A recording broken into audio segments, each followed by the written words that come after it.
Oh, hey, Nadir, what are you up to? Oh, nothing. I was just browsing the excellent selection of books here in the library of the Night Court. I don't suppose there's anything you'd like to read? I would actually love to find some books for my favorite tabletop games.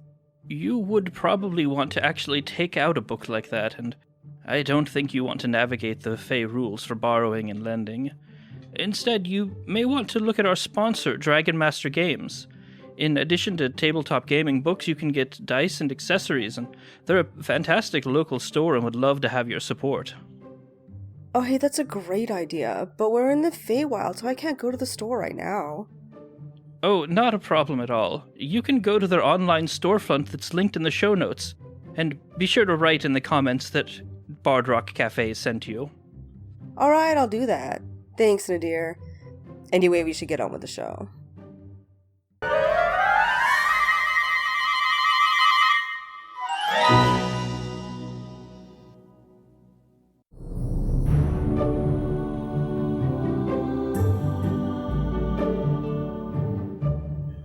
And welcome back, everyone, to Bard Rock Cafe, episode 61. So last time, Baba Yaga drew from the deck of many things. And drew the Fate card. And then everyone was transported back to a very familiar setting. As most of the crew was back at the Bard Rock Cafe, with Nadir back at Candlekeep, and Rook, oddly enough, still exactly where she was, watching as Baba Yaga rewrote fate for most of the world. But Rook was unaffected. So now Rook is looking as a good chunk of the world and every living soul was encased in amber as Baba Yaga fed on the energy of the fate she just changed. Meanwhile, inside of the altered timeline from the altered fate, everyone is back at episode 1. Brock is giving a flute solo. Epi is making some kind of trade. Armbar is still at the door to the Bard Rock Cafe, guarding and definitely not hitting the head by anything. That's where we stand. Guys, this is not my cafe. Everything's wrong. The color is wrong. The upholstery is hideous. This is not the right cafe. Brock would immediately notice that this is the cafe from before it was destroyed. Not definitely not the food cart, right? But also not the rebuilt cafe. Which only he and Nadir have seen. Well, I mean, it's fine. So, yeah, sure, we'll start with the cafe, guys. What do you all do? You mentioned we have two sets of memories. How predominant, are we looking for we aren't entirely aware we're inside of an illusion kind of thing? Or are we looking for oh shit, I remember the reality I was supposed to be in, but I also remember this what is our motivation for this scene, for lack of a better way to put it? You have both sets of memories equally strongly. Okay. Does that make sense? You're not sure which one is real. I think I have a way to verify which one's real. Right. That's kind of step one. I got this. Brock just thinks to himself, hey, Roy, are you still an asshole? No, but I wish you stopped saying that. Okay, I know which set of memories is real. Character growth, everybody. Everybody, just continue enjoying your things. We're going to get a different show out here. I just need to take care of some things in the back. And Brock steps off the stage, and he remembers, he's like, okay, he sees Rook's not here. Armbar's doing his thing. Epi's upstairs. I'm going to go upstairs. I just kind of march upstairs to Felix and Epi. As you're marching upstairs, you notice a piece of timber falls off the top of the door and whacks Armbar in the head, and conveniently knocks him unconscious. Oh, and yeah. You are fairly fixed both times. Fairly certain that his player will be back next episode. Epi's just sitting there. He has 2 diamonds, because he's just standing there. His stomach's kind of rumbling. He had to work late last night healing a bunch of, mobsters, basically, who got themselves good and killed, and didn't exactly want to go to the proper healers, and he's holding these 2 diamonds. fully aware of how much his little hidey-hole sleeves are way lighter. Well, here's the thing. Kenny, did you take our stuff? Did we have our stuff? Does Epi just have 70,000 or so gold worth of diamonds on his person right now? Yeah, how much money do I have? Do you try to pull out some money? I would feel the weight in the sleeves Just- where Epi hides it. Yeah. So, feels I like like the idea Epi's just got an entire mountain inside. it I could use it to bludgeon people. Yeah. It's fine. it feels at your hip. It feels like it's just like about like a couple diamonds, right? Like some coins. Epi just sits there. He's like, God damn it, not again.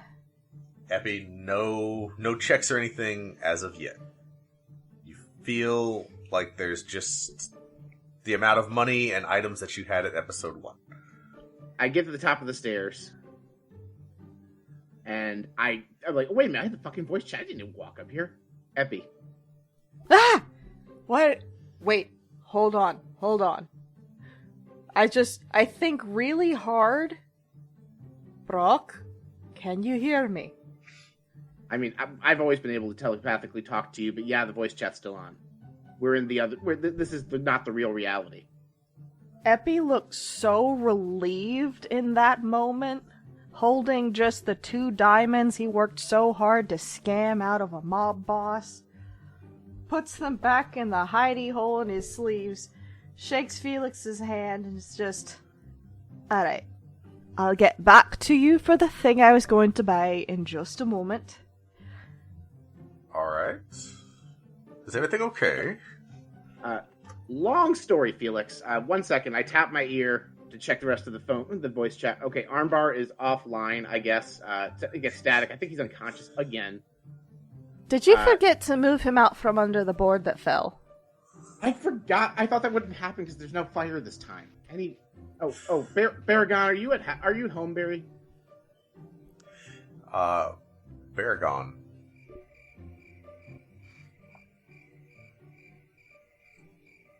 Marty? Yeah. I thought you were gonna keep saying something. I was waiting. He said it with a question inflection, so I thought he was asking to confirm you were ready for your scene. I was sitting here like, the suspense is killing me. What's he gonna say next? Marty? Do we have to go through the whole exercise of calling Barry and Barry having to hoof it down to the Bard Rock Cafe from his house because he wasn't in episode 1? Baragon. Where... Yeah. It's not canonically established. Where were you in episode 1? You tell me. I guess if Baragon is not at the Bard Rock Cafe, and I think we did establish in canon that he was a patron at some point of the Bard Rock Cafe before it, was destroyed. I think he'd just be at home because he didn't go out much. Baragon, you get this blip in your head. You're sitting there at home, and you have 2 competing sets of memories. And then you get a telepathic, hey, we can still hear each other. Baragon, where are you? Brock? Is that... Yeah. Wait, huh, what? Yeah, so What's going... while you were sleeping in the food truck, Baba Yaga drew from the deck of many things, and she's a fate witch, and she drew the fate cards, she changed all of reality and put us inside, I'm guessing, a big piece of amber. I don't know, like a really big necklace, or a million, interconnected necklaces. We're inside amber, I'm pretty sure.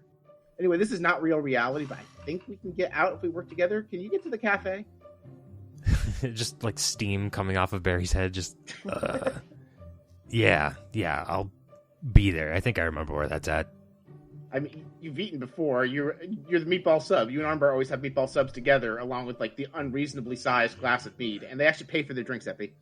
I pay you back eventually. You haven't paid back historically at this point in time.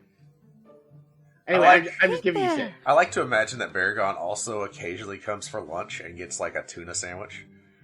Oh, yeah. Anyway, that's most of the part. Oh shit! Where the fuck was Nadir today? Nadir, you've been hearing all of this happening. Wait, what is the distance on this telepathic bond? Can Nadir hear us all the way? The same plane of existence. Okay, cool. Perfect. Is it something that Nadir can shut off, or does Epi sort of control who hears what?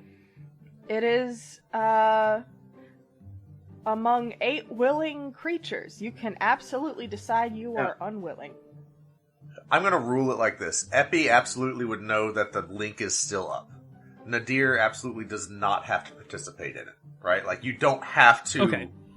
You can receive as much as you want. You can send as much as you want, right? Like, you're not getting windows into each other's minds. You just have a bunch of, like, notifications from teams saying, hey, you've got unread shit, right? Like, and like 20 missed calls from Brock, because I imagine. Yeah, of course.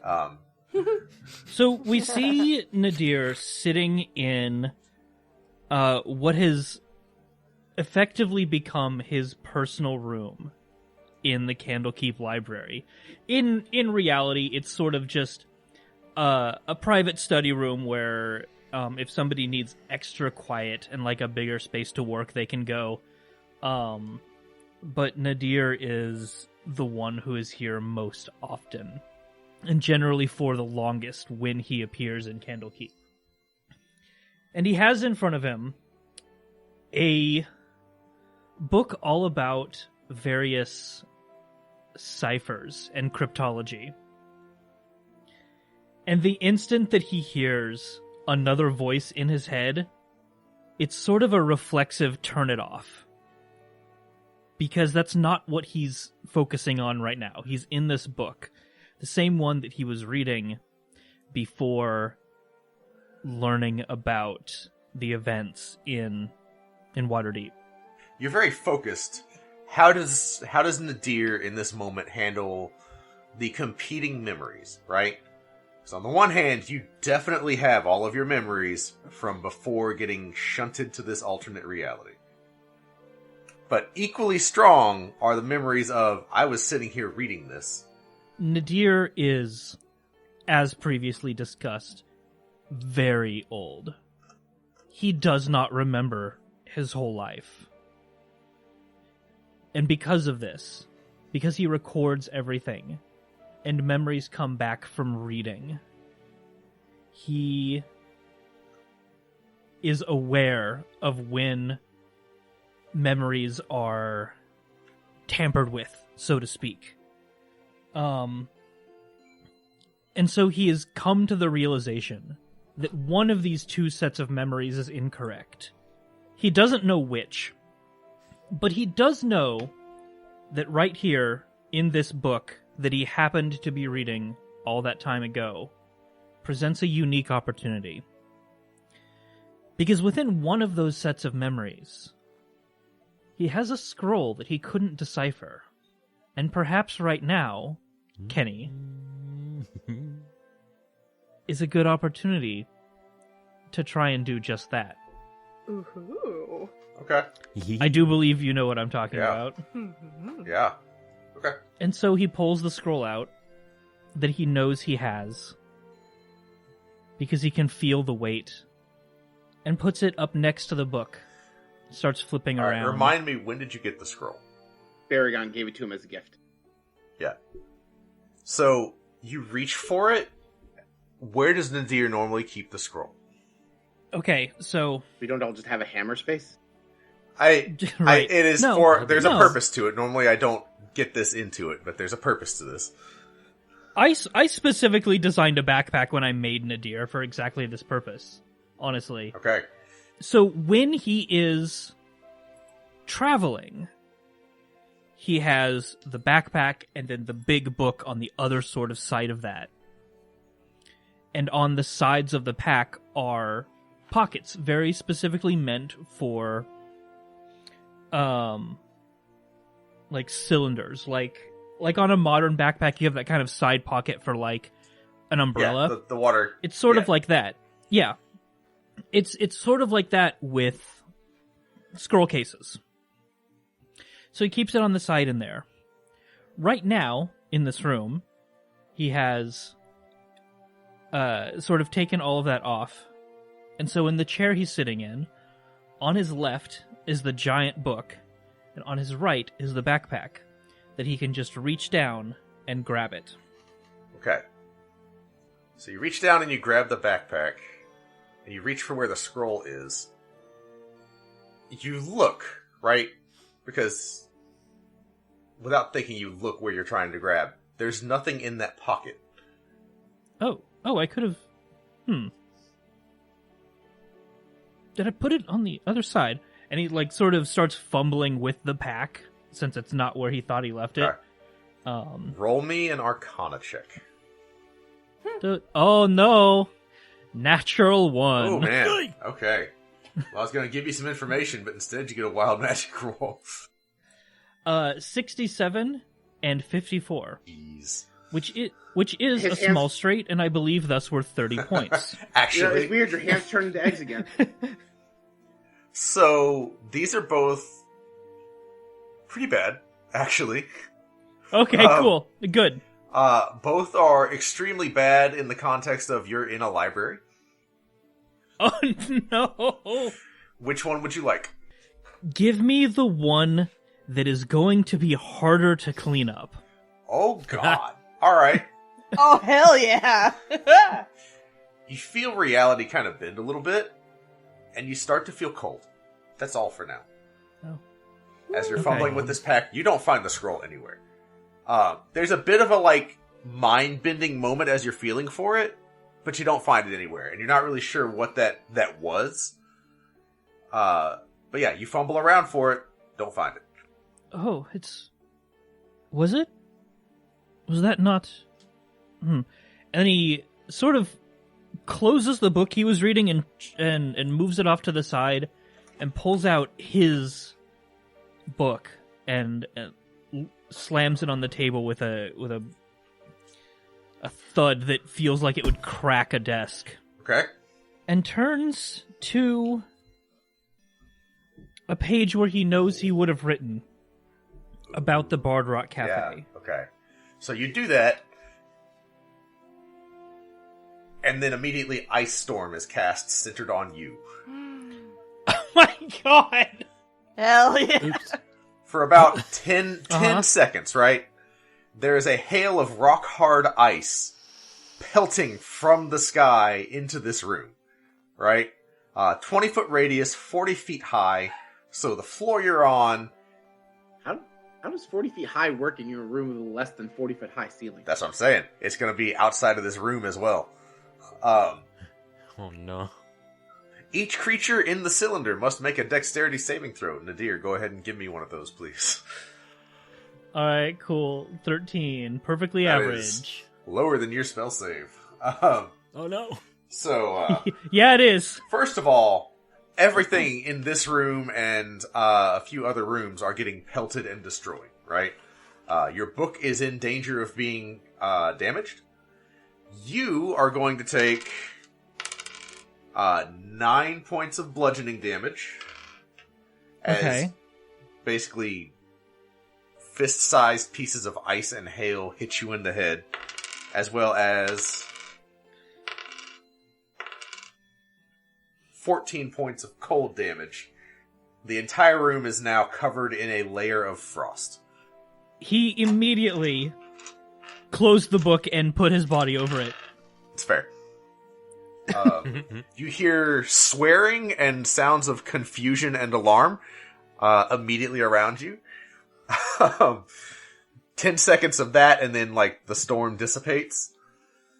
And there is now some investigation happening, and people are collecting themselves and getting organized again. What would you like to do in the immediate aftermath of that? Yeah, in the immediate aftermath, Nadir is obviously very curious about what just happened. So he's going to move out of this... He's going to grab his staff and move out of this private room into, like, the main area of the library and see if he can determine anything from talking with people or from just outside observation, or... he is going to help with the investigation, basically. So, with the telepathic bond still up, but only for the willing, you get the telepathic equivalent of someone just knocking on the door, and it's Epi. I do want to say, and I just rolled it just to see. Mm-hmm. Yeah. Just to see. The door to this room has been obliterated. Okay? Okay. And probably with the numbers I rolled, probably some chunks of wall as well, and the ceiling. Like, you wrecked this man-made structure with that. Right. So I rolled 30 damage against the door, which was a little chunkier on the damage side.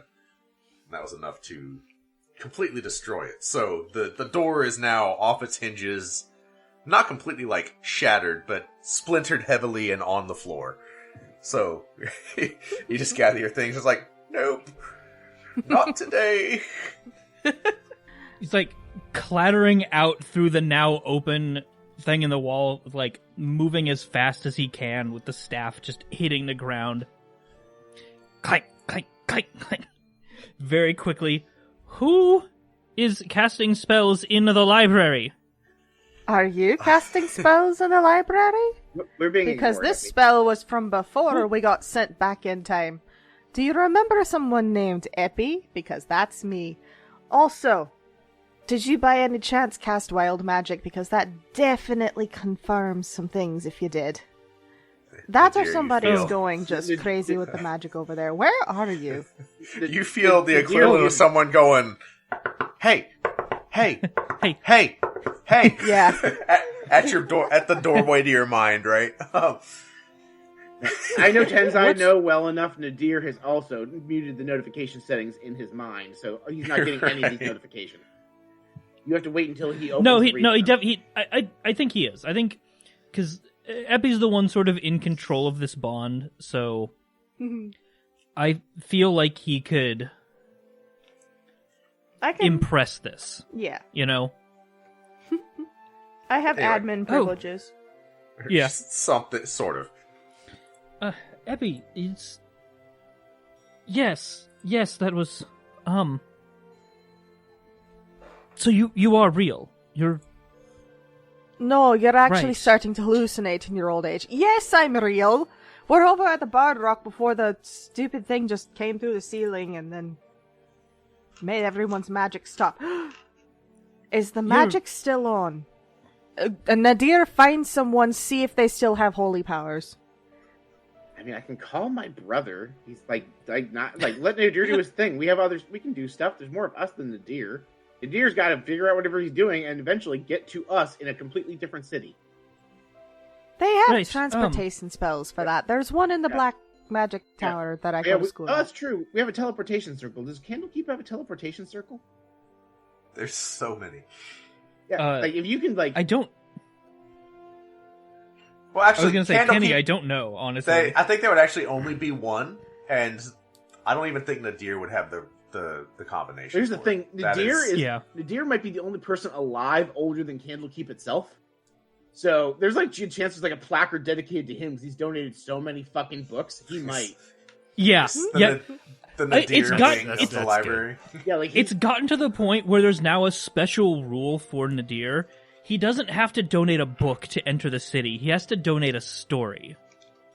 You know what? I do like that. I like the flavor of that because that makes a Yeah. lot of sense for Nadir. After 100 books, they're like, okay, no, we have enough of your tastes. We get it. I'll tell you what. I'm gonna roll a D100. If it is, I'm gonna give you a 25% chance to have gotten the teleportation circle combination, just Okay. because you've been there for so long and such a regular patron that's your relationship with Candlekeep has developed to that point. Okay? Okay. So if I roll a 25 or lower, you have it. Otherwise, you got to figure something else out. Alright, so that is 56. So nope. While you do get basically free entry without having to go through all the hoops, they Yeah. have not given you that combination. That is a very closely guarded secret. Okay. Right. You're all in Neverwinter. That's Waterdeep. Waterdeep. You're all right. That's right. You're all in Waterdeep. You're at the Bard Rock. I think I could get there. It'll take about a week. I might be able to call in a favor to get you to us. Give me a couple hours. Just focus on whatever you're researching, or whatever. And Brock turns to Felix like, hey, so one time in an alternate history, long story, a hag named Ginny Greenteeth told me if I ever need to contact her, you can reach her. Felix cocks an eyebrow at you. There's a glimmer in his eye, and he says, well, now that's interesting. You're not supposed to know about that. I'm guessing you're about to info dump to Felix. Yeah, I was going to do the thing where I star wipe, but I tell him the version of the podcast he's supposed to know. Okay, we're going to cut back. Rook. Yeah. As they are in this alternate reality, Yeah. you are standing here taking in the complete change in environment, right? All of your friends are now encased in amber. Most of the trees, the birds that were following all of you, the amber is like falling from the sky and it stays intact, but the birds are no longer flying, right? Baba Yaga is like ecstatic, glowing with energy, powerful. You can feel just the raw energy on her, right? What does Rook do in this moment? There's a few moments of her just basking in it.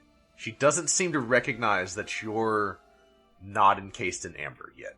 Sneak attack with the rapier to stab her in the back of the head. Ooh. Damn.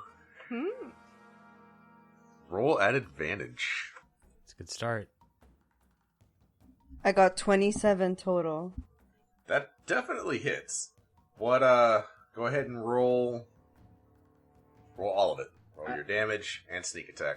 I will remind you that your crystal Lord. rapier that Baragon gave you can do an additional D8 radiant damage 3 times per day if you so desire. I think I'm gonna do it. I'm gonna add that radiant damage. Okay. Yeah. I don't know if that especially hurts her or something, but I'm gonna do it. Okay. Oh, wow. Okay. According to this ish, I got 71. Oh, 71 damage? Off the cuff? Yep. Holy That's real good. Okay. Get I have- fucked, Baba Yaga. I have a character sheet for Baba Yaga. A few interesting things happen as you do this, right? So, you definitely hit, right? This all happens in the space of, like, a second, right? Your rapier hits, and you basically get a surprise round on Baba Yaga as she doesn't realize you're there. Like, she knows, but she just assumes that you're in amber like everyone else. She's not paying attention to you. Your rapier hits her skull. It starts to go, like, through her skull, and you feel like reality itself start to dilate a little bit. You are moving at normal speed. You are watching everything happen in slow motion, right? As the closer, it's kind of like, you know, as you get closer to a black hole, it kind of is like the event horizon. Things move slower and slower and slower until it's standing still. Yeah. That's kind of what happens with your rapier until it hits her skin and it just shoots straight through her skull. Woo! Like, it's wedged in there. It is sticking out the front of her face. The energy around her starts to flicker and sputter a little bit, Okay. and she slumps over to the side and does not seem to be moving. Rook is going to touch her face, feel for a breath from the nose, kind of thing, check for vitals. Do me a favor, give me an initiative roll, please, now that we're past the surprise round. Okay. So that's 11. 11? Yeah. What's your dexterity bonus? 5. Roll again. Oh. Ooh. This time I have 20. 20 total? Yes. Okay. So, Baba Yaga rolled a nat 20. Okay. So, Rook, give me a wild magic surge. Lord. Alright, 45 and 18. Get the cool metal arm again. That one was fun. That was so fun. Yeah, it's weird. Baba Yaga's weakness is just big iron arms. The big iron arm Amazing. returns. Something happens, you feel the wild magic take effect on Baba Yaga. Okay. Maybe that's good. You are moving quickly, right? But A hand reaches up to try and grab yours. I need you to roll either athletics or acrobatics to try and not be grappled. Okay, let me see here. Acrobatics or athletics? Acrobatics or athletics? Acrobatics. 14 total. Oof. Oh, man. You beat her by 1. Oh. Oh, and I even had a thing that I could have done, but it doesn't matter. Yay! I got her. With steely grip, your hand is like her hand shoots up to grab yours as you're feeling her face. Rapier still sticking out of her skull, and it is the most wiggly thing you've ever done to get out of that grip. Right? Her strength score is 18. Whew. She is nearly as strong as Armbar, and she was trying to clamp down on your wrist. But you just managed to pull free. As you see Baba Yaga standing up. Give me a perception check real quick. 14 total again. Well, I'm gonna round that up. I'm gonna make it 17. Oh yeah, that's right.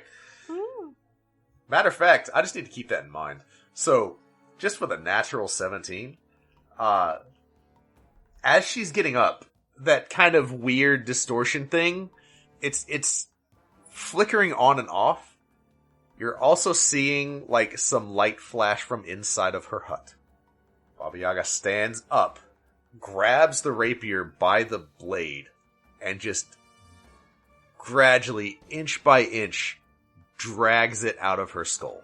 Cool. Also gross. Yeah. And once it's free, she tosses it to the ground. The energy is flowing back into her body. She's starting to get that glow again. But it's taking a second for her to heal from that hit. That's it for her. What would you like to do in this moment? Deftly lunge for the rapier on the ground to get it back in my hand. Okay. No problem at all. You're able to pick it up very quickly. Okay. I mean, you do have a natural 17 in, like, every skill you have, so. Okay. Correct. You can just assume cool. you do cool parkour shit if you want All to, right. right? I'm so cool. All right. So Yeah. Rook is so Dexterity is, cool. like, She your picks up a primary rapier. stat. And then she wants to book it into the hut. So, the hut itself is how you remember it. Looking around, like, the hut itself seems to be glowing with some of that power, right? Wait, It is okay. right, like the same power that Baba Yaga is glowing with. The hut Yeah. seems to be like flickering with it in different spots. There is one spot in particular on the floor, under the table where you all had tea, where it is glowing the strongest. Oh. With your natural perception of 17, I will tell you that. Can I do something right now? Yes. So you've done a few things, so Yeah. I will limit what you're able to do in a round because we are in initiative Yeah, that's order. fine. I just wanted to know if I can flip the table over. Yeah, so you can absolutely flip the table over. Hell yeah. So I'm flipping it over. I'm gonna work at stomping on the ground to get it open. Okay. As you flip the table over, we reach the next spot in initiative order, which Nice. is the hut. You feel the entire house rumble as the flickering of power starts to spiderweb out from this spot like veins running across the wood of the house, right? Like where the grain of the wood is. Like, have you seen wood that got struck by lightning? How it just kind of shoots in veins outward from that spot? Mm-hmm. That's what you see the power doing throughout the hut. Cool. You can see outside the tree that the hut seemed to be built into. Some branches and roots are separating, and the hut begins to stand up. And one of the roots bursts through the front door as the hut is trying to reach inside and grab you. Roll a dexterity saving throw, please. Will do. And that is 18 total. That is enough. As you kind of scurry around the table and use it as a way to stop the root from grabbing at you. You see the spot very clearly on the floor that is glowing. Do I see anything like trapdoor looking thing, or is it just like solid ground, or what? What do they call those? Like the searchlights, right? The thing that you have in the helicopter when you're trying to find somebody. It's like looking at that if it was being shined through a wooden through the floor. Gotcha. Yeah. So yeah, Right. my next, like, I know my next thing. Yeah. Yeah, it's like you wouldn't be able to see it if it wasn't that bright. It's one of those things like you hold your hand up in front of a bright light, you can still see the bright light just through your hand. Mm-hmm. That's what's happening with the wood floor. It's just filtered through like where the planks of wood meet, like there's like the light shining through. Yeah, it is a beacon, whatever it is right there. But the house is trying to get at you.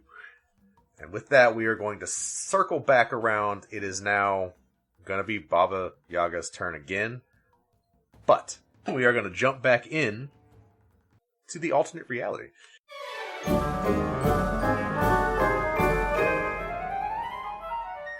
Epi, we just opened up a gift shop to help raise funds to rebuild the Bard Rock. Look at this fancy new design. I'd love that on a new t-shirt. You are transported to a world of t-shirts, all identical.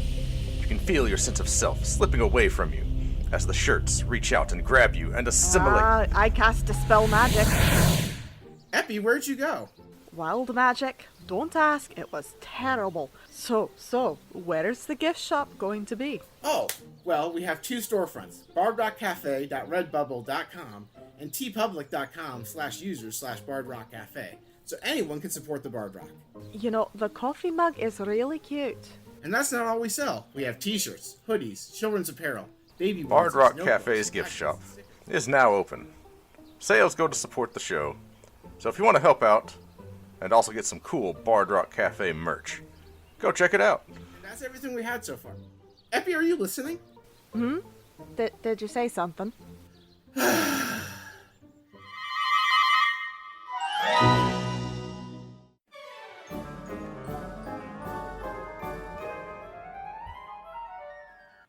Epi, Diana, I brought you both a cup of tea. It's not Earl Grey, but I think you'll enjoy it. Oh, I've had your tea, and it's all cups of lies. First of all, I make the finest tea prestidigitation has to offer. Second of all, this is a new line of teas we'll be serving at the Bard Rock from now on by our partners at Many Worlds Tavern. Oh, I've heard of them. I'm particularly fond of Sleepy Fields and Golden Root myself. Well, look, if it's good enough for Diana, it's good enough for me. I'll have a cup of that Verdant Harbor. Of course! Here you go. And I pour Epi a cup of tea. Epi, roll perception to determine if the tea is made of lies. Damn it. That's a natural one. First of all, you are absolutely convinced Brock used prestidigitation on this tea. Second of all, you feel a wild magic surge inside you, and dozens of thirsty customers appear outside of Brock's food truck right here in the graveyard. No worries, folks. We have plenty of tea from Many Worlds Tavern for all of you. Try a cup of Sage's Gate or Sacred Spring. Somehow I already have dozens of cups of this already prepared and steeped for this occasion. Of course you did. Want to brew some of this delicious tea at home? Just go to http://manyworldstavern.com/bardrockcafe and use the code BardrockCafe at checkout to save 10% on your order. As always, a portion of your order supports the show. And if you're a coffee drinker like my good friend Armbar, they have options for you there too. Brock, I'm happy for you and all, but get your food truck and all your customers off my lawn. Sorry, Dan, I can't hear you. This tea is selling like hotcakes. And so are the hotcakes. Bye, everybody.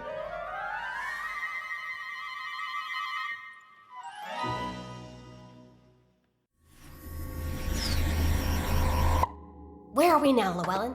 Well, Meanie, it looks like we've arrived in a universe where Jump Leads is part of the Bard Rock network of podcasts. The Bard Rock Network? Wow! That's a whole new audience ready to experience our adventures jumping through parallel universes, like when we found that colony of religious robots, or the time we were chased by a knife-wielding dinosaur. What about when you spent a whole episode looking for a bathroom? We don't have to talk about that. Listen to the scripted sci-fi comedy podcast audiences are calling a cross between Sliders, Doctor Who, and Lower Decks. Jump Leads. Season 1 available now wherever you get your podcasts. Season 2 coming soon. Who was that? Sounds like this reality is actually an ad spot. An ad spot? Wait, So none of this is canon? It was, until you asked that question. So you see, Felix, that's what happened in the real timeline. Felix is sitting here. You know things that you should not know. And then something strange happens. The whole world shakes. As though it was struck by a powerful blow. And for a moment, all of the false memories fade, and you are left with the real ones for about 6 seconds. And you watch as Felix, recognition flickers on his face. I remember everything you've just said. I don't know what's happening right now. Here. He pulls out basically a scroll, and he slides it across the table. And he says, I want you to have this. This is a gift from me to you. I don't understand. And then it's like the entire world shimmers. Everything goes like grayscale, but instead of gray, it's shades of amber. And then it's winking back into, this is just an alternate reality. Felix is like, I feel like I've just forgotten something. And he looks at that scroll on the table. He's like, what is that? I just bought it from you, and I hand him a diamond. Okay. I'm not even going to make you roll for that, because that is absolutely a kind of deal that you would have made in the past, and Felix is just sitting there confused. Don't worry about it. I'm gonna look at Brock. We forgot Rook. We didn't forget her. I log in she just wasn't here. Like, I'm downstairs. She's not where she's supposed to be, I think. And I ping, like, hey, Rook, are you in or out of alternate reality? The connection is there.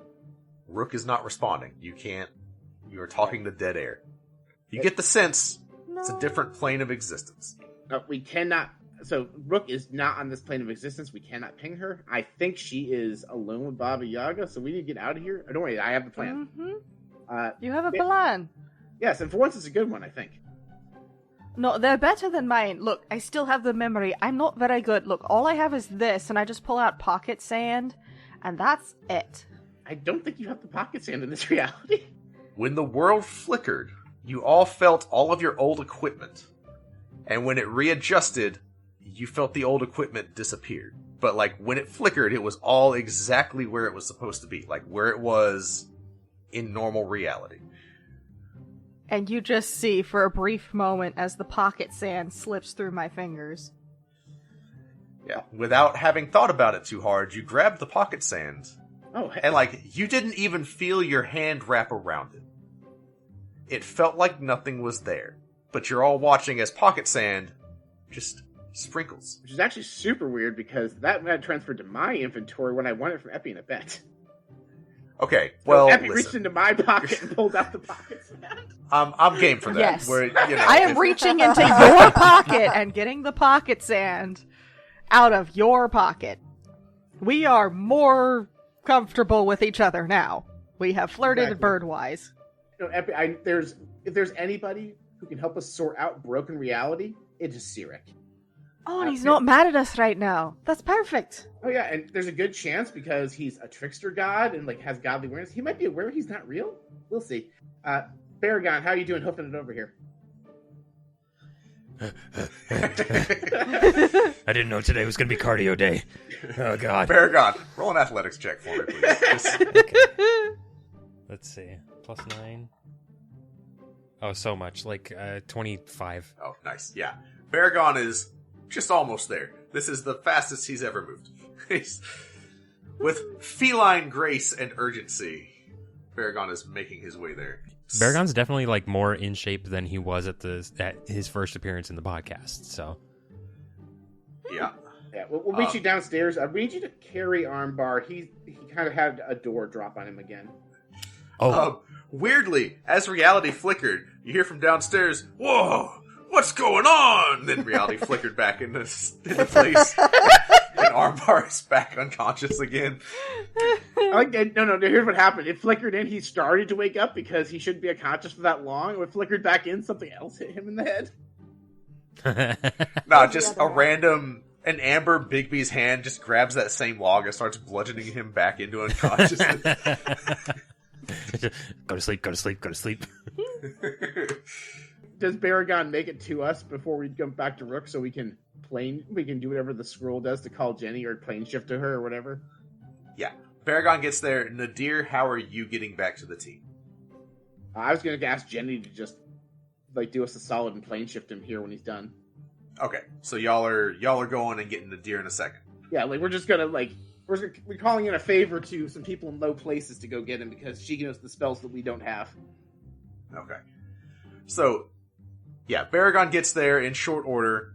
I'm going to say, Epi, you open the scroll and you recognize, just with your what is already there as far as arcane intellect, you know this is a teleport spell. It has some adjustments made to it. Go ahead and roll me a quick Arcana check.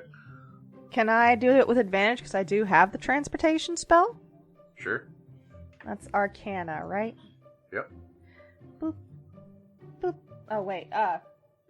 Anyway, it's a 22. Plenty. You're looking at the adjustments made to this teleport spell. It is made to be perfectly accurate every time, and it takes you to a very specific place, and you presume that it will take you to wherever Jenny Greenteeth is. Furthermore, weirdly, it just has a single command word written at the top of the scroll that will consume the scroll, but it could be used by anybody, whether they have magical ability or not. So it seems like this is a specific scroll made for Felix to use in a GIF. So, you guys use the scroll, and immediately you pop to a very familiar place. Nadir, you feel the connection sever, as they are no longer on the same plane of existence. Wait, we weren't gonna wait till he got there? Well, no, he said it would take him an actual week. We're going to just have Ginny Greenteeth summon him, because Xeric has pulled us across reality before, and that was with the Holy Gate down. I'm sure he can do it if he wants to, without any problem. That's a problem for future segments of our turn. You are all pulled to the top of a fortress in Pandemonium, where, sitting on the throne, chains cast to the side, is Ginny Greenteeth. Huh? Oh, hello. I remember you. You make fantastic tea. How's it going? I remember you, Epi. You're misbehaving in this little world we've created. You all see, drooling from the mouth off to the side, Xeric dressed as a jester. Well, why have you come to bother me in this universe? Baba gave me my reward. Why can't you all just behave? Nadir. What is happening with Nadir in this moment? And then we're going to cut back to Rook. Couple pieces of information that are very important to understand the decision I'm about to make. 1. This reality is fake. The people in it don't really matter all that much. 2. Before we got shunted here, Nadir saw Baba Yaga reweaving fate in a place he's been to and knows how to get to. Yeah. 3. Word of recall into the obelisk. Yeah! And you do so. So I'm actually going to make this... I'm going to make it a contested check, actually. Ooh. Okay. So Use the you Felix are dice. rolling... It's actually not the worst idea. This is a very difficult thing that you're trying to do right now. Okay, I can work with that. With Word of Recall, you are actually contesting the power of the Fate card itself. Okay. Because you would be exiting the amber block that you are in. Go ahead and give me... What is your spellcasting? Your charisma, right? Yeah. Give me just a straight charisma check. Are you using the Felix dice? I am using the Felix dice. Okay, so still a straight Good check choice. with an additional +5. Ooh, 16. 16? Ooh. You have your thing, yeah. I'm looking at I have a couple things that can increase rolls, so I'm looking to see if any of them apply to this in particular. All right. Magical guidance. Okay. You tap into your inner wellspring of magic and try to conjure success from failure. When you make an ability check that fails, you can spend 1 sorcery point to reroll the d20, and you must use the new roll, potentially turning failure into success. I have 11 sorcery points. I can do this for a minute. Okay. So first of all, I think he needs to know whether or not the roll failed first. yeah, it absolutely failed. Yeah. 16 Okay. is not going to cut it. Oh yeah, 16's not gonna. You used Well, the word all right, contested, hang on. which implies Yeah, that it's you rolled contested. something. Let me roll. I have. Hang on, because I just dropped my d20. Ah. So you got 11 shots at this with the +5 from Felix dice. All right. I have 11 more shots. Yes. Yeah. And you all right. also have, can't you also use favored by the gods on whatever your best one is? No, that is for saving throws and attack rolls Okay. specifically. So I say that I rolled a 2 on the die. What is your final roll? 16. 16. 16. 2 plus 13 is 15. Yo! Yo! Felix dice to the win. Yo! So Felix has given us 2 major assists in this episode. I'll say that the power of fate itself is trying to right itself as you cast Word of Recall, and in a weird, physical way, feel yourself smashed through the amber barrier, right? Oh, you Yeah, went like non-Euclidean. It is the most disorienting feeling you've had, to include those moments in the obelisk where, like, you were watching reality itself, right? I'll say, Rook, you don't notice this because you're now inside the hut fighting for your life, but Nadir, for a brief second, you feel the amber encasing around you shatter. For a split second, you see Baba Yaga with a hole in her head, and the hut now standing on branches that look like chicken legs, right? And it is reaching inside of itself, trying to grab for something. And then, blink! You're back in the obelisk. So Nadir will make his way back towards the center. Okay. Back towards, in his original plan, was to see Baba Yaga here and talk to her about the weave itself. But considering he thinks he just saw her with a big hole in her head cut out, he's not entirely certain what to expect as he still makes his way towards the center of the library. You make your way towards the center of the library. The library is decaying much quicker now. You are watching, like, pieces of structure collapse in front of your eyes, right? Because a lot of the threads of fate that were holding it together got altered. So you're having to make your way to the center very, very quickly. And as a side note, that typical ability that you normally have to, like, teleport somewhere in this library seems like it's offline. Like there is not enough juice left in the library to power that ability. Okay. So you are having to kind of carefully make your way through as books are strewn everywhere. Books seem to be disappearing or being shredded. This is not okay. Things are wrong. More on that later. Rook. We cycle back around. It is Baba Yaga's turn. She turns around. Just the hole in her head is still there. She has one good eye left. The other one is just shredded from your rapier attack at the start of this. She is regenerating hit points. She is healing. You took out a huge amount of health with that first attack. Did I do that again? But she turns around, kind of in alarm, as Nadir shatters his prison and then blinks away. She says, "You are more trouble than you're worth." And she starts to cast a spell. And she points at the hut. The inside of the hut itself, like the building where you are, is quickly filling with mist. I would like you to give me a Constitution saving throw, please. 13 total. That's not going to be enough. This cloud appears inside of the hut itself. It seems heavy, like it is sinking to the floor of the hut itself. You take 21 points of poison damage. The cloud is obscuring everything in the hut.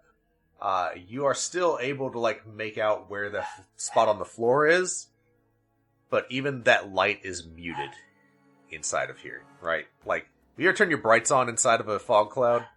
And it just is just bright everywhere instead of one spot?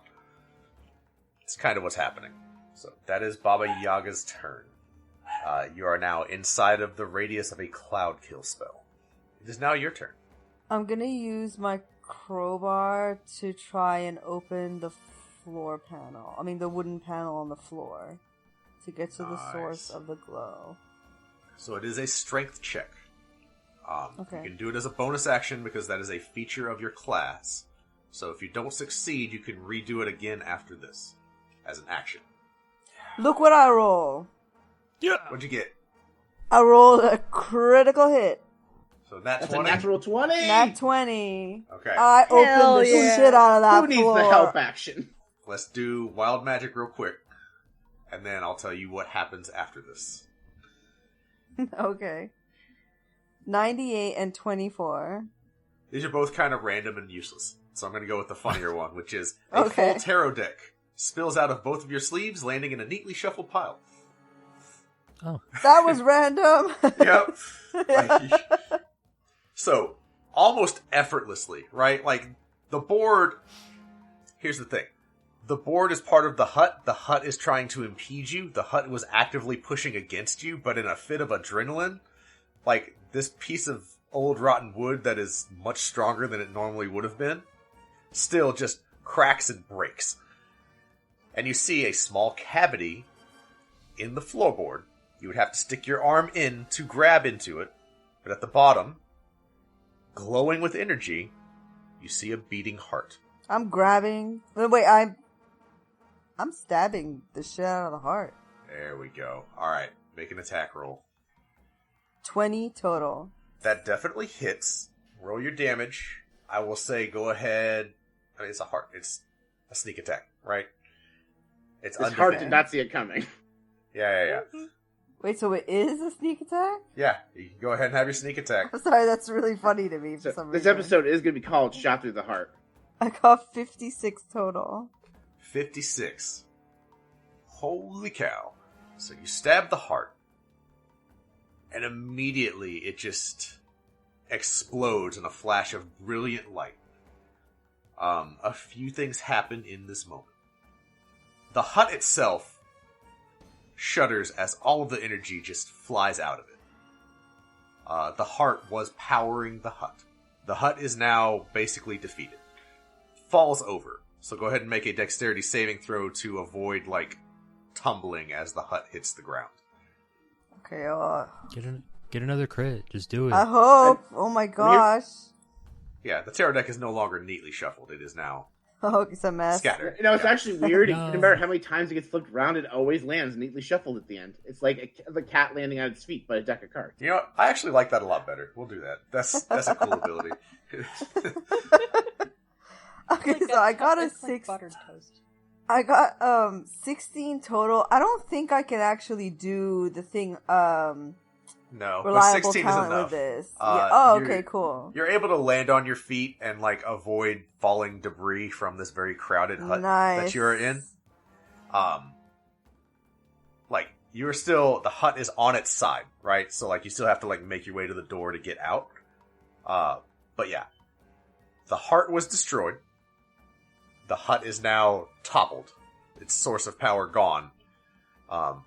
You hear Baba Yaga outside screaming in pain. Nice. But she is still alive. That was your turn. The hut is now down, so the hut skips its turn. It's no longer in combat. Woo. We're gonna cut back to Bardrock crew that's still in the alternate reality. Yeah, Jenny Greenteeth is on the throne. Cyric is a jester off to the side. I mean, you want to rule this reality, that's fine. We just don't want to stay in it. Can you really rule everybody else who's stuck in here and let us out? First question, though. Before we get too deep into this, can you make him dance? And I point to Cyric. Oh, she waves a hand and he starts to do the most ridiculous, self-deprecating dance.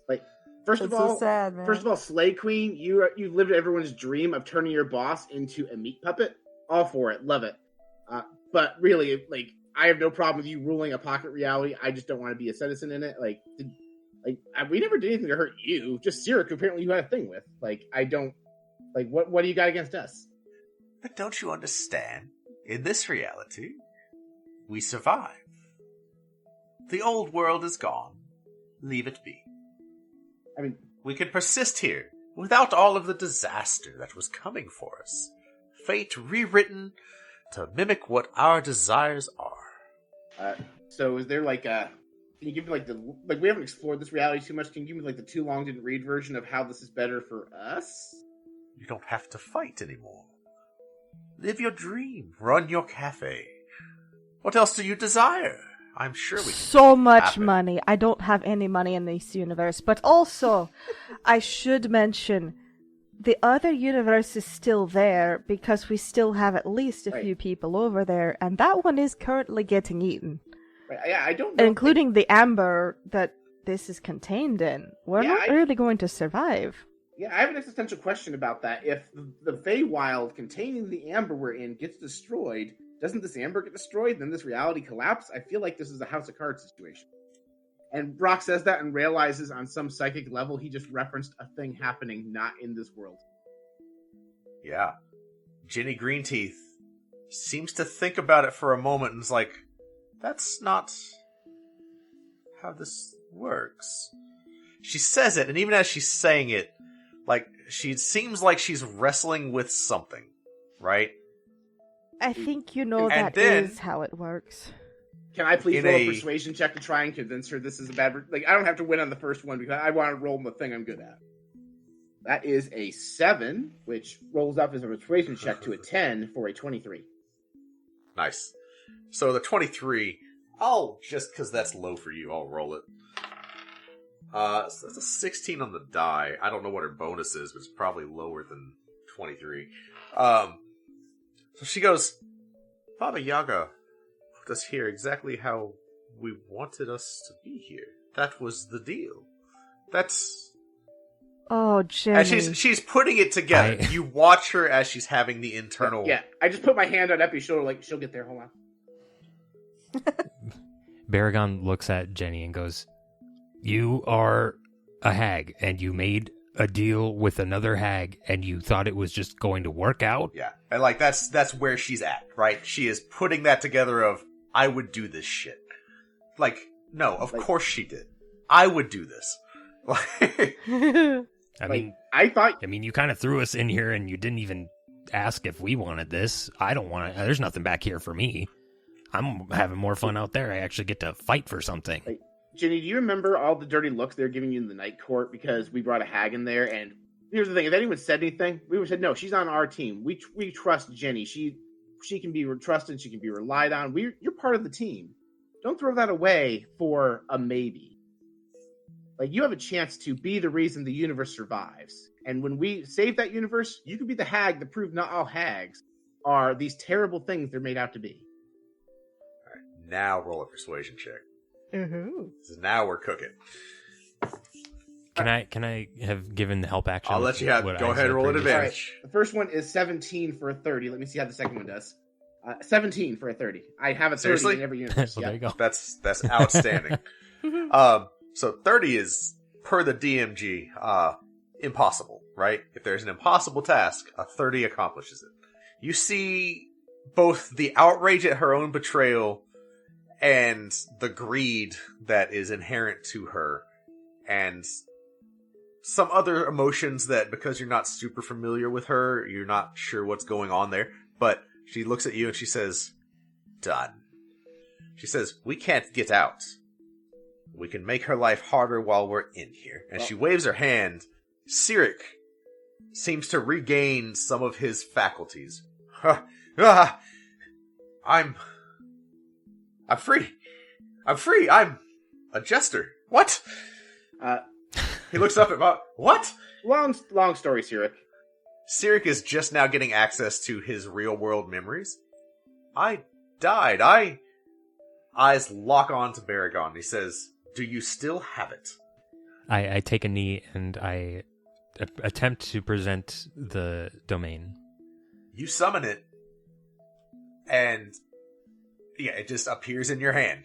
However, you do get the same feeling that Epi got trying to get the pocket sand, right? Of like, you're pulling something that didn't exist in this reality, but exists for you.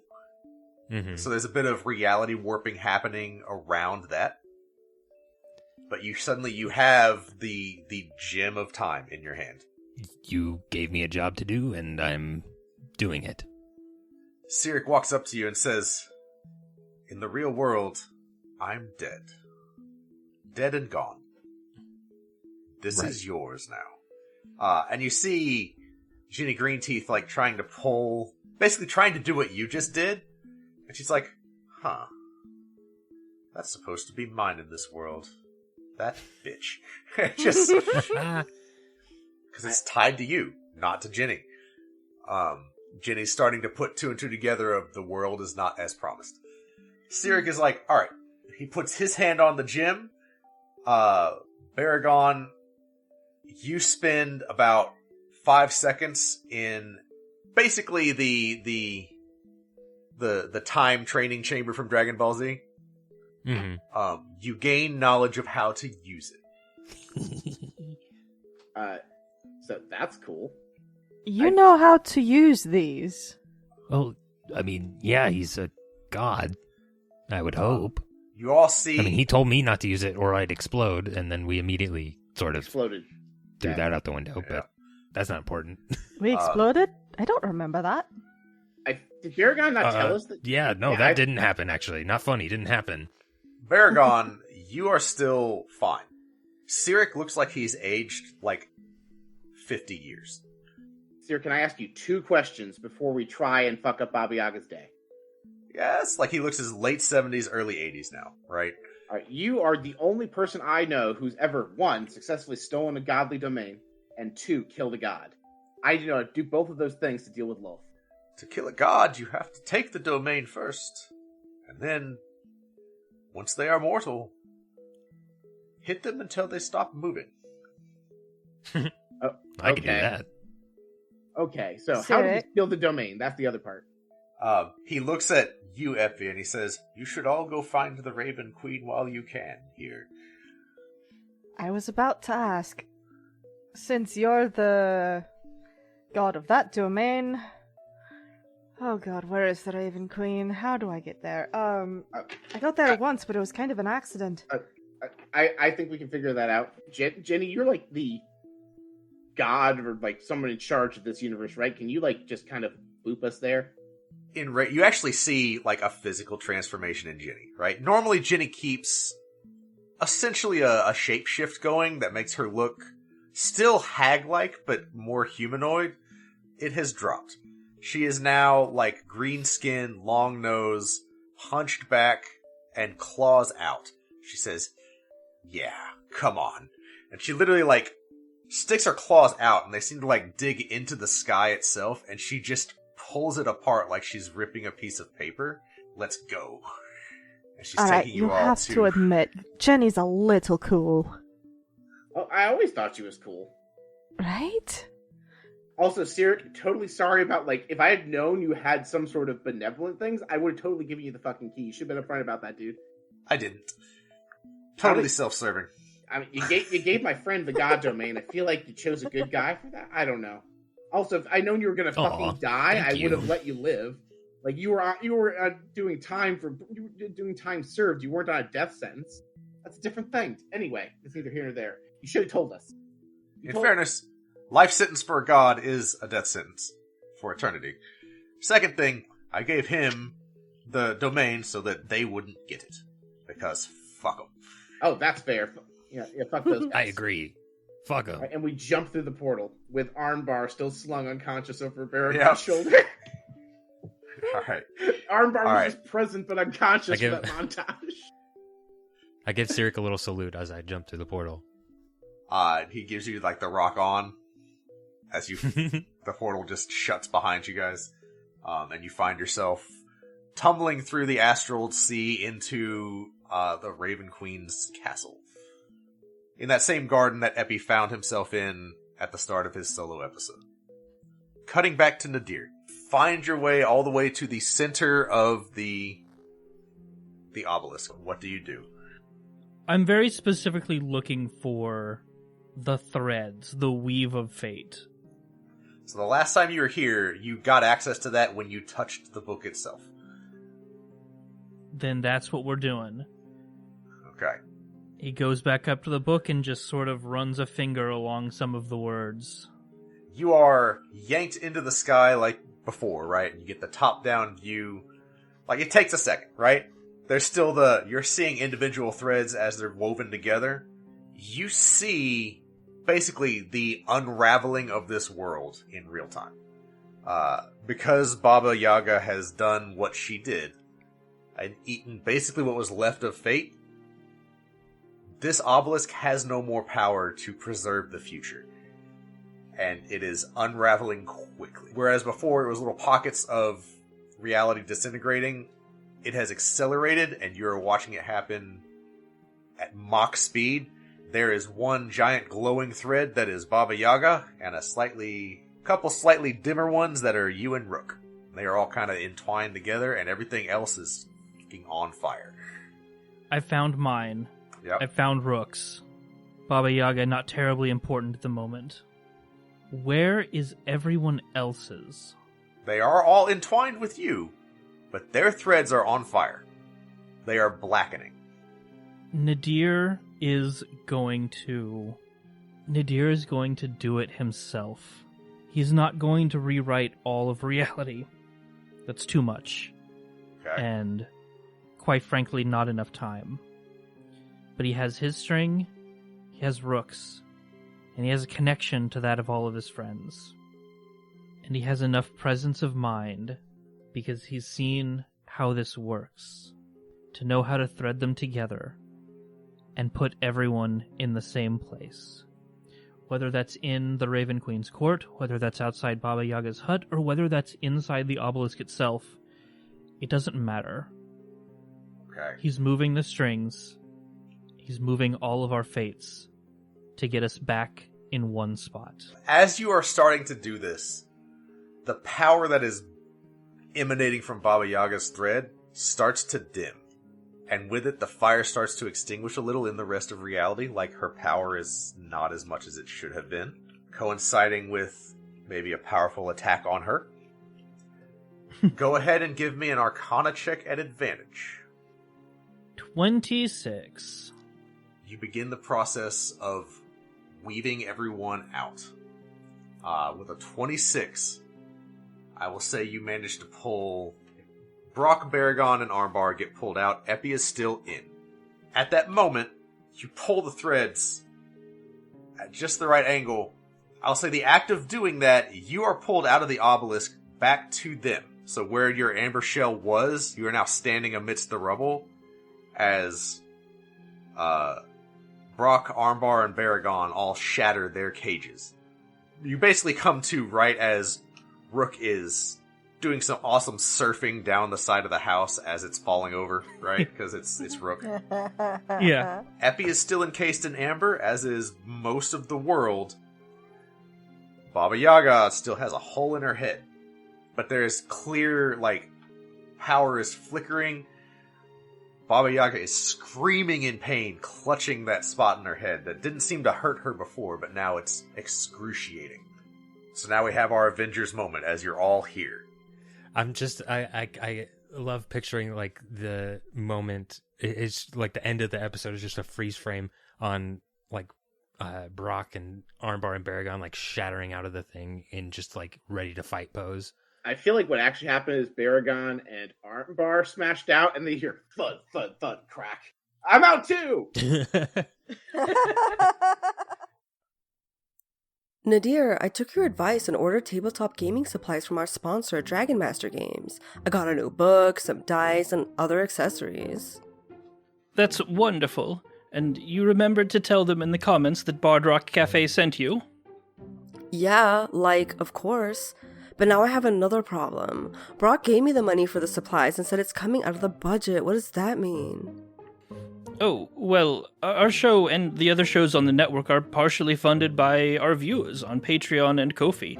In addition to covering costs like editing and web hosting, we use some of those funds to purchase the actual games we play on air. Because, as creators, we want to support the developers as much as we can.